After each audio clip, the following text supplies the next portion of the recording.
ಉಡಾಯಿಸೋ ಖಾರ ಬಣ್ಣ ರುಚಿಯನ್ನು ನೀಡುತ್ತದೆ. ಮೆಣಸಿನ ಪುಡಿ ಚಿಂದಿ ಉಡಾಯಿಸೋ ಖಾರ ಬಣ್ಣ ರುಚಿ. ಶಾಂತವೀರ ಶ್ರೀಗಳು ಮಾತಾಡ್ತಿರುವಂಥ ಮಾತುಗಳನ್ನು ಕೇಳಿದ್ರಿ. ಅವರು ಸಿದ್ದರಾಮಯ್ಯನವರ ಪರವಾಗಿ ಸ್ಪಷ್ಟವಾಗಿ ಅವರು ಬ್ಯಾಟಿಂಗ್ ಮಾಡ್ತಾ ಇದ್ದಾರೆ. ನಾವು 30 ಜನ ಸ್ವಾಮಿಗಳು ಸಿದ್ದರಾಮಯ್ಯನವರ ಪರವಾಗಿದ್ದೀವಿ ಎನ್ನುವಂಥ ಮಾತನ್ನು ಹೇಳಿದ್ದಾರೆ. ಇನ್ನು ರಂಭಾಪುರಿ ಶ್ರೀಗಳು, ಯಾಕಂದರೆ ನಿಮಗೆ ಗೊತ್ತಿದೆ, ಹಿಂದೆ ಲಿಂಗಾಯತರೆಲ್ಲ ಕಾಂಗ್ರೆಸ್ಸಿನ ಮೇಲೆ ಮುನಿಸ್ಕೊಂಡಂಥ ಸಂದರ್ಭದಲ್ಲಿ, ಅದರಲ್ಲೂ ಈ ಪ್ರತ್ಯೇಕ ಧರ್ಮದ ವಿಚಾರಕ್ಕೆ ಸಂಬಂಧಪಟ್ಟಂಗೆ ಇದೇ ಡಿ ಕೆ ಶಿವಕುಮಾರ್ ಇದೇ ಸ್ವಾಮೀಜಿಯವರ ಎದುರುಗಡೆಗೆ ಕೈ ಮುಗಿದು ಕ್ಷಮೆ ಕೇಳಿದರು. ನಮ್ಮಿಂದ ತಪ್ಪಾಗಿದೆ, ದಯವಿಟ್ಟು ಕ್ಷಮಿಸಿ ಎಂದ. ಅಲ್ಲಿಂದ ಸ್ವಾಮೀಜಿಯವರು ಡಿ ಕೆ ಶಿವಕುಮಾರ್ ಅವರನ್ನು ನೋಡುವಂಥ ದೃಷ್ಟಿಕೋನವೇ ಬದಲಾಗಿದೆ. ಈಗ ಸ್ವಾಮೀಜಿ ಹೇಳ್ತಾರೆ ಅವ್ರನ್ನ ಉನ್ನತ ಸ್ಥಾನದಲ್ಲಿ ನೋಡುವಂಥ ಆಶೆ ಇದೆ, ಮುಂದಿನ ದಿನಗಳಲ್ಲಿ ಒಂದು ದಿಟ್ಟ ನಿರ್ಧಾರ ತಗೊಳ್ತಾರೆ ಅಂತ. ಈ ರೀತಿ ಪರವಾಗಿರುವಂಥ ಸ್ಟೇಟ್ಮೆಂಟ್ಗಳು, ವಿರುದ್ಧವಾಗಿರುವಂಥ ಸ್ಟೇಟ್ಮೆಂಟ್ಗಳು ಬರ್ತಾನೆ ಇವೆ. ಆದರೆ ನಾನು ಯಾವುದೇ ಕಾರಣಕ್ಕೂ ಯಾವ ಸ್ಟೇಟ್ಮೆಂಟ್ ಬಗ್ಗೆನೂ ಕೂಡ ಮಾತಾಡಲ್ಲ ಅಂತಾರೆ ಡಿ ಕೆ ಶಿವಕುಮಾರ್. ನಾನುಂಟು, ನನ್ನ ಪಕ್ಷ ಉಂಟು, ನಾನು ಇದ್ರ ಬಗ್ಗೆ ಮಾತಾಡಲ್ಲ. ಯಾಕೋ ಡಿ ಕೆ ಅವರ ಧಾಟಿ ಬದಲಾಗಿರೋದು ನೋಡಿದ್ರೆ ಅಲ್ಲೇ ಒಂದು 10 ಪ್ರಶ್ನೆಗಳು ಉದ್ಭವ ಆಗ್ತವೆ. ಡಿ ಕೆ ಶಿವಕುಮಾರ್ ಕೊಟ್ಟಿರುವಂಥ ಪ್ರತಿಕ್ರಿಯೆ ಇದು. ಯಾರು ಏನು ಹೇಳಿದ್ರು ಕೂಡ ನಾನು ಇದ್ರ ಬಗ್ಗೆ ಏನನ್ನೂ ಮಾತಾಡಲ್ಲ, ಸಾರ್ವಜನಿಕವಾಗಿ ಮಾತಾಡಲ್ಲ ಅಂತಾರೆ ಡಿ ಕೆ.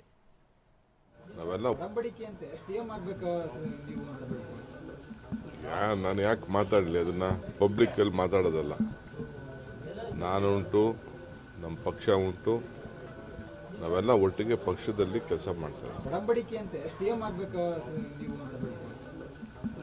ನಾನು ಯಾಕೆ ಮಾತಾಡಲಿ, ಅದನ್ನ ಪಬ್ಲಿಕ್ಕಲ್ಲಿ ಮಾತಾಡೋದಲ್ಲ. ನಾನು ಉಂಟು, ನಮ್ಮ ಪಕ್ಷ ಉಂಟು, ನಾವೆಲ್ಲ ಒಟ್ಟಿಗೆ ಪಕ್ಷದಲ್ಲಿ ಕೆಲಸ ಮಾಡ್ತಾರೆ. ಸೊ ಇದು ಡಿ ಕೆ ಅವರ ಮಾತಾಡುವಂಥ ರೀತಿ, ಅವರ ಲ್ಯಾಂಗ್ವೇಜು, ಬಾಡಿ ಲ್ಯಾಂಗ್ವೇಜ್ ನಾವೆಂದಾರು ನೋಡಿದ್ವಾ? ಇದು ಸರ್ಕಾರ ಅಧಿಕಾರಕ್ಕೆ ಬಂದಾಗಿನಿಂದ ಡಿ ಕೆ ಬದಲಾಗಿದ್ದಾರೆ. ಇನ್ನು ಹಾಲು ಕೆಟ್ಟರು ಹಾಲು ಮತ ಕೆಡಂಗಿಲ್ಲ. ಹಾಲು ಮತದವರ ಕೈಯಲ್ಲಿ ನೀವು ಅಧಿಕಾರ ಕೊಟ್ಟಿದ್ದೀರಿ, ಅದನ್ನು ಬದಲಿಸೋದು ಸುಲಭ ಅಲ್ಲ, ಬಹಳ ಕಠಿಣ ಇದೆ. ಯಾವುದೀ ದೈವವಾಣಿ? ಕೌಜಗೇರಿಯಲ್ಲಿ ಮೊಹರಂ ಹಬ್ಬದಲ್ಲಿ ಬಂದಂಥ ವಾಣಿ ಇದು. ಗದಗ ಜಿಲ್ಲೆಯ ರೋಣ ತಾಲೂಕು ಕೌಜಗೇರಿ. ಅವರಾಗೆ ಬಿಟ್ಕೊಟ್ರೆ ಮಾತ್ರ ಇನ್ನೊಬ್ಬರಿಗೆ ಅಧಿಕಾರ, ಇಲ್ಲ ಅಂತಂದ್ರೆ ಇಲ್ಲ. ನದಿಯಲ್ಲಿ ಈಜುವ ಭೂಪ ಬೇಕು, ಬಿಟ್ಕೊಟ್ರೆ ಬದಲಾವಣೆ, ಇಲ್ದಿದ್ರೆ ಇಲ್ಲ. ಹಾಲು ಮತ ಕೆಡಂಗಿಲ್ಲ ಅಂತಾರ ಕೈಯಾಗ ಅಧಿಕಾರ ಸಿಕ್ಕೈತಿ, ಕೊಟ್ಟಿರಿ ನೀವು. ಅದನ್ನ ಬದಲಿ ಮಾಡೋದು ಅಷ್ಟು ಸುಲಭ ಅಲ್ಲ, ಬಹಳ ಕಠಿಣ ಐತಿ. ಅವರಾಗಲೇ ವಾಲ್ಯ ಅಂತ ಬಿಟ್ರ ಇನ್ನೊಬ್ಬರಿಗೆ ಅಧಿಕಾರ ಹೊಕ್ಕೈತಿ. ನದಿ ಒಳಗ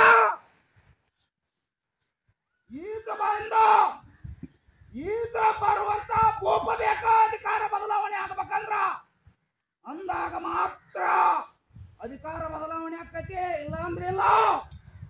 ಹಾಲು ಕೆಟ್ಟರು ಹಾಲು ಮತ ಕೆಡಂಗಿಲ್ಲ. ಇದು ಸಂಗತಿ. ಎಲ್ಲ ಡೆವಲಪ್ಮೆಂಟ್ಗಳನ್ನು ಕೂಡ ನೀವು ನೋಡಿದಿರಿ. ನೋಡಿ, ಈಗ ದೈವದ ಸಂದೇಶ ಕೂಡ ಬಂದಾಯಿತು. ಬನ್ನಿ, ನಮ್ಮ ಪ್ರತಿನಿಧಿ ಹರೀಶ್ ಈಗ ನಮ್ಮೊಂದಿಗೆ ನೇರ ಸಂಪರ್ಕದಲ್ಲಿದ್ದಾರೆ. ಹರೀಶ್, ಭಾಳ ಗಮನಿಸಬೇಕಾದಂಥ ಸಂಗತಿ, ನಾಯಕರು ಮಾತಾಡಿ ಇನ್ನೇನು ನಡೆಯಲ್ಲ, ವರ್ಕೌಟ್ ಆಗಲ್ಲ ಅಂತ ಗೊತ್ತಾಯಿತು. ಯಾವಾಗ ನೋಟಿಸ್ಗಳು ಹೋದ್ವಲ್ಲ, ಸಹವಾಸವೇ ಬೇಡ ಅಂತ ನಾಯಕರು ಸುಮ್ಮನಾದರು. ಇನ್ನು ಅವರ ಮೇಲ್ಮಟ್ಟದ ನಾಯಕರು ಯಾವುದೇ ಕಾರಣಕ್ಕೂ 5 ವರ್ಷ ನಾನೇ CM, ನನ್ನನ್ನು ಅಲುಗಾಡಿಸ್ಲಿಕ್ಕೆ ಸಾಧ್ಯ ಇಲ್ಲ ಅನ್ನುವಂಥ ಸಂದೇಶ ಸಿದ್ದರಾಮಯ್ಯರಿಂದ ರವಾನೆ ಆಯಿತು. ಅದನ್ನು ಡಿ ಕೆ ಶಿವಕುಮಾರ್ ಆಗಿರ್ಬೋದು, ಡಿ ಕೆ ಶಿವಕುಮಾರ್ ಅವರ ಸೋದರ ಆಗಿರ್ಬೋದು, ಅವರೆಲ್ಲರೂ ಕೂಡ ಅದನ್ನು ಅನುಮೋದಿಸಿದರು. ಅಲ್ಲಿಗೆ ಒಂದು ಹಂತಕ್ಕೆ ಮುಗೀತು. ಇನ್ನೊಂದು ಹಂತಕ್ಕೆ ದಲಿತ CM ಮಾಡಬೇಕು ಅನ್ನುವಂಥ ಕಾರಣಕ್ಕೋಸ್ಕರ ಖರ್ಗೆ ಅವ್ರನ್ನ ಕರೆತರಬೇಕು ಅನ್ನುವಂಥ ಪ್ರಯತ್ನಗಳು ಕೂಡ ಸಾಗ್ತಾ ಇದೆ. ಅದಿಲ್ಲಿ ಏನೇನು ಆಗ್ತಾ ಇದೆ, ಏನು ಎತ್ತ ಅಂತ ಇನ್ನೂ ಅದರ ಸಂಗತಿಗಳು ಹೊರಗಡೆ ಬರಬೇಕು. ಇದೆಲ್ಲದರ ಜೊತೆಗೆ ಸ್ವಾಮೀಜಿಗಳ ಎಂಟ್ರಿ. ಸ್ವಾಮೀಜಿಗಳು ಹೇಳ್ತಾರೆ, ಇಲ್ಲ, ಡಿ ಕೆ ಶಿವಕುಮಾರ್ ಉನ್ನತ ಹುದ್ದೆಗೆ ಹೋಗಬೇಕು, ಅದು ನೋಡಬೇಕು ಅನ್ನುವಂಥ ಆಸೆ ಇದೆ, ಮುಂದಿನ ದಿನಗಳಲ್ಲಿ ಅದಾಗುತ್ತೆ ಅನ್ನುವಂಥ ಮಾತನ್ನು ಸ್ವಾಮೀಜಿ ಹೇಳಿರುವಂಥದ್ದು. ರಂಭಾಪುರಿ ಶ್ರೀಗಳು, ಯಾಕಂದರೆ ರಂಭಾಪುರಿ ಶ್ರೀಗಳು ಮತ್ತು ಡಿ ಕೆ ಶಿವಕುಮಾರ್ ಅವರ ಸಂಬಂಧವನ್ನು ನಾವು ನೋಡಿದ್ದೀವಿ. ಕೈ ಎತ್ತಿ ಕ್ಷಮೆ ಕೇಳಿದರು ಡಿ ಕೆ ಶಿವಕುಮಾರ್, ಲಿಂಗಾಯತ ಧರ್ಮಕ್ಕೆ ಕೈ ಹಾಕಿದ್ದಕ್ಕೆ ನಮ್ಮನ್ನು ಕ್ಷಮಿಸಿಬಿಡಿ ಅಂತ. ಅಲ್ಲಿಂದ ಅವರ ಸಂಬಂಧವೇ ಬದಲಾಯಿತು. ಈಗ ನೋಡಿ, ಈಗ ಅಲಿ ವಾಣಿ ಕೂಡ ಬಂದುಬಿಡ್ತು. ಹಾಲು ಕೆಟ್ಟರು ಹಾಲು ಮತ ಕೆಡಂಗಿಲ್ಲ, ಹಾಲು ಮತದವ್ರ ಕೈಗೆ ನೀವು ಅಧಿಕಾರ ಕೊಟ್ಟಿರಿ ಅಂತಂದರೆ ಅವರಾಗಿ ಅವ್ರು ಕೊಟ್ಟರೆ ಮಾತ್ರ ತಗೊಳ್ಳಿ ಅನ್ನುವಂಥ ದೈವವಾಣಿ. ಏನು ನಡೀತಾ ಇದೆ ರಾಜ್ಯದಲ್ಲಿ ಹಾಗಾದರೆ? ಹೌದು ರಂಗನಾಥ್, ಈಗ ಶಾಸಕರು ಮಾತಾಡಿದ್ರು, ಶಾಸಕರಿಗೆ ನೋಟಿಸನ್ನು ಕೊಡಲಾಯಿತು. ಈಗ ಮಠಾಧೀಶರುಗಳು ಮಾತಾಡ್ತಾ ಇದ್ದಾರೆ. ಮಠಾಧೀಶರಿಗೆ ಯಾರು ಕೂಡ ನೋಟಿಸ್ ಕೊಡ್ಲಿಕ್ಕೆ ಆಗಲ್ಲ. ಮತ್ತೆ ದೈವವಾಣಿ ಕೂಡ ನುಡಿತಾ ಇದೆ, ಯಾರು ಕೂಡ ಅಧಿಕಾರವನ್ನ ಸಿದ್ದರಾಮಯ್ಯ ಅವರಿಂದ ಕಿತ್ಕೊಳ್ಳಕ್ ಆಗಲ್ಲ ಅನ್ನುವಂತಹ ನಿಟ್ಟಿನಲ್ಲಿ ಹೇಳಿರುವಂತಹದ್ದು. ಹಾಲು ಕೆಟ್ಟರು ಹಾಲು ಮತ ಕೆಡೋದಿಲ್ಲ ಅನ್ನುವಂತಹದನ್ನ ದೈವವಾಣಿಯಲ್ಲಿ ನುಡಿದಿರುವಂತಹದ್ದು. ಇಲ್ಲಿ ಬಹು ಮುಖ್ಯವಾಗಿ ನೋಡ್ತಾ ಹೋಗೋದಾದ್ರೆ ರಾಜ್ಯದಲ್ಲಿ ನಾಯಕತ್ವ ಬದಲಾವಣೆಯ ಚರ್ಚೆ ಜೋರಾಗಿದೆ. ಅದನ್ನ ಶಾಸಕರುಗಳು ಶುರು ಮಾಡಿದ್ರು. ಬಹು ಮುಖ್ಯವಾಗಿ ನಾಯಕತ್ವ ಬದಲಾಗಬೇಕು, ಡಿ ಕೆ ಶಿವಕುಮಾರ್ ಅವರಿಗೂ ಕೂಡ ಅಧಿಕಾರ ಸಿಗಬೇಕು ಅನ್ನುವಂತಹದನ್ನ ಡಿ ಕೆ ಶಿವಕುಮಾರ್ ಅವರ ಬೆಂಬಲಿಗ ಶಾಸಕರು ಈ ಒಂದು ಘೋಷಣೆಯನ್ನ ಮಾಡ್ಲಿಕ್ಕೆ ಶುರು ಮಾಡಿದ್ರು. ಅದ್ರ ಜೊತೆಗೆ ಅದಕ್ಕೆ ಪ್ರತಿತಂತ್ರವಾಗಿ ಯಾವುದೇ ಕಾರಣಕ್ಕೂ ಸಿದ್ದರಾಮಯ್ಯ ಅವರೇ 5 ವರ್ಷ ಕಂಟಿನ್ಯೂ ಆಗಬೇಕು ಅನ್ನುವಂತ ತಂತ್ರವನ್ನ ಸಿದ್ದರಾಮಯ್ಯ ಬೆಂಬಲಿಗ ಶಾಸಕರಾಗಿರ್ಬೋದು, ಸಚಿವರಾಗಿರ್ಬೋದು, ಅವರು ಕೂಡ ರಣತಂತ್ರವನ್ನ ರೂಪಿಸ್ತಾ ಇದ್ರು. ಮತ್ತೆ ಶಾಸಕರುಗಳು ಕೂಡ ಬಹಿರಂಗವಾಗಿ ಸರ್ಕಾರದ ವಿರುದ್ಧ ಅಸಮಾಧಾನವನ್ನ ವ್ಯಕ್ತಪಡಿಸ್ತಾ ಇದ್ರು. ಈ ಎಲ್ಲವನ್ನ ಗಮನಿಸಿದಂತ ಹೈಕಮಾಂಡ್ ತಕ್ಷಣವೇ ಎಚ್ಚೆತ್ತುಕೊಳ್ತು. ಸುರ್ಜೇವಾಲಾ ಅವರ ರಾಜ್ಯಕ್ಕೆ ಕಳಿಸಿದೆ. ಕಳೆದ ವಾರ ನಿರಂತರವಾದಂತಹ ಸಭೆಯನ್ನ ಮಾಡಿ 3 ದಿವಸಗಳ ಕಾಲ 40 ಶಾಸಕರನ್ನ ಭೇಟಿ ಮಾಡಿ ಅವರ ಅಭಿಪ್ರಾಯವನ್ನ ಸಂಗ್ರಹಿಸಲಾಯಿತು. ಮುಖ್ಯವಾಗಿ ಸಚಿವರ ಕಾರ್ಯವೈಖರಿ ಹೇಗಿದೆ ಅನ್ನುವಂತ ಒಂದು ಸಂಪೂರ್ಣ ವರದಿಯನ್ನ ಈಗ ಹೈಕಮಾಂಡ್ ಸಂಗ್ರಹಿಸಿರುವಂತಹದ್ದು. ಇವತ್ತು ಕೂಡ ಅದೇ ರೀತಿಯಾದಂತಹ ಹೋಮ್ ವರ್ಕ್ ಈಗ ಸುರ್ಜೇವಾಲಾ ಮುಂದಾಗಿರುವಂತಹದ್ದು. ಬಹು ಮುಖ್ಯವಾಗಿ ಇವತ್ತು ಕೂಡ 25ಕ್ಕೂ ಹೆಚ್ಚು ಶಾಸಕರ ಅಭಿಪ್ರಾಯ ಸಂಗ್ರಹವನ್ನ ಮಾಡ್ತಾರೆ. ಇವತ್ತು ಈ ಒಂದು 2ನೇ ಹಂತದಲ್ಲಿ 3 ದಿವಸಗಳ ಕಾಲ ಬೆಂಗಳೂರಿನಲ್ಲೇ ಇದ್ದು 65ಕ್ಕೂ ಹೆಚ್ಚು ಶಾಸಕರನ್ನ ಭೇಟಿ ಮಾಡಿ ಅವರ ಅಭಿಪ್ರಾಯವನ್ನ ಸಂಗ್ರಹಿಸ್ತಾರೆ.